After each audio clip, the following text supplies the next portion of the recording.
torn through our claims that are out there.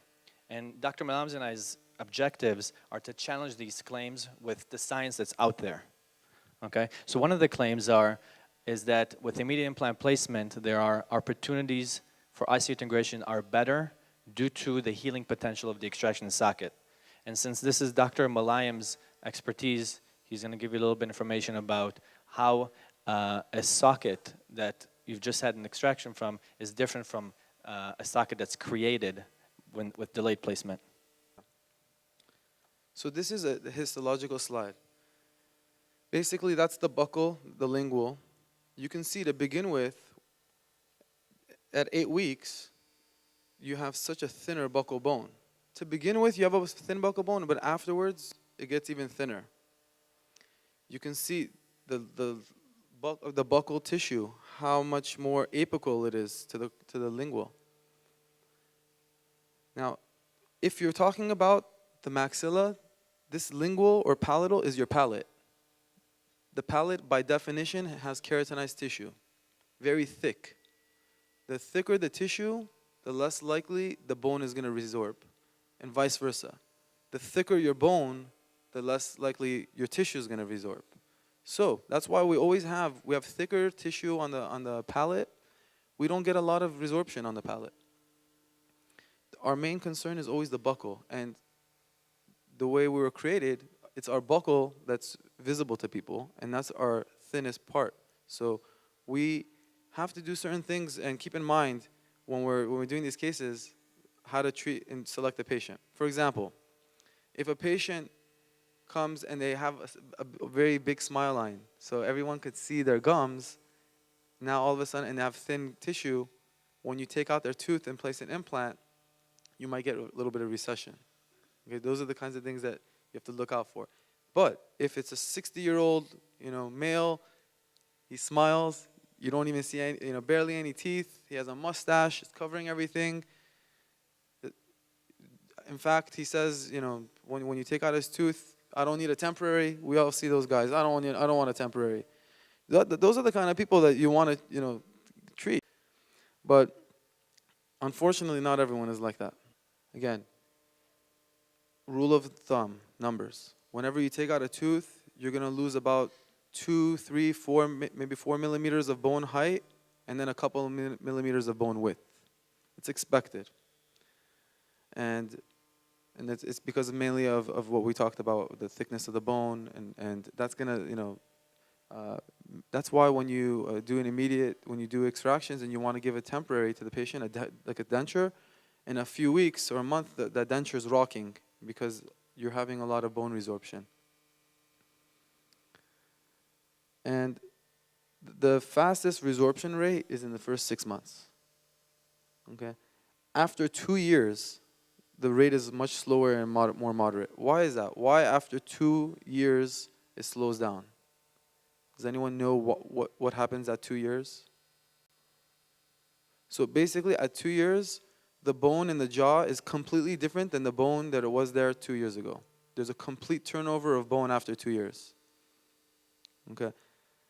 When you do a bone graft and place bone, like freeze-dried bone, cadaver bone, that takes about 4 months for that to resorb.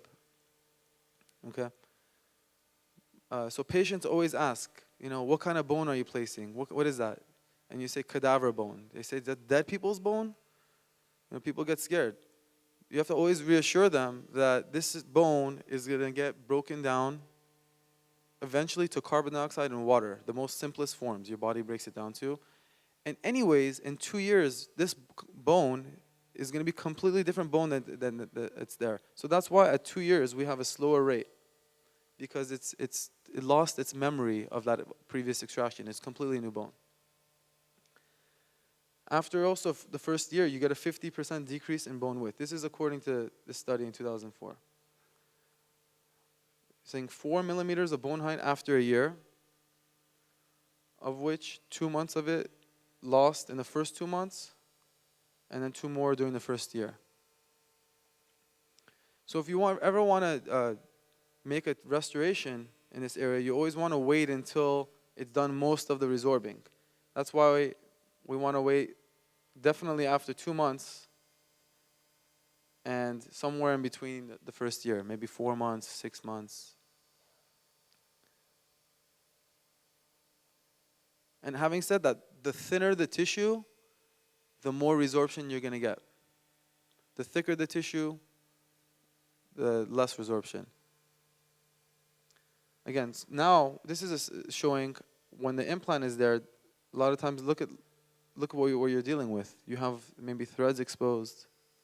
This is an immediate implant in a fresh extraction socket. Bone is going to do its thing, but if you're going to put in like a temporary or an implant or a healing abutment even, it's going to support your soft tissue, which is really important because then you don't have your papilla falling down and becoming flat. Look at this picture right here. Just by looking at this, would you say this is a thin or thick tissue? Thin? Okay. I would say this is a little bit, on this view, it's showing a little bit of thickness actually, of tissue. I'm also looking at the keratinization. You see how it's nice and white? You don't have a dip. Okay? Again, you can't tell what it looks like on apical. There might be fenestration, or you can't even tell the bone, but this is not so bad, the tissue here. So a lot of times this is what we see. When you're doing an immediate, okay, we want to try to do a flapless, so without laying a flap. These days, they're making the claim that if you do a flap on the buccal, that it's very barbaric, and you're going to lose a lot of tissue and get recession. So we try to access everything for elevation with periotomes, very thin periotomes, coming in from the palatal side, okay? Periotomes are very thin, and they get in between the socket, and by rocking motion on each side, it loosens up the tooth, okay? And if you're dealing with a root, then you're going to need, maybe root forceps, and then I go in with something that's a little bit more convex or concave to elevate it out. So very slowly, atraumatic extraction is necessary.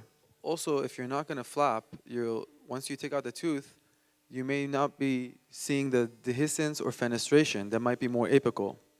So you have to get your explorer or probe and go in and see, as you go through this into the socket, you take your explorer and you see if your tissue moves, and you basically rub it all along this, and if you see all of a sudden your tissue is coming out, then you know that there's a perforation or fenestration.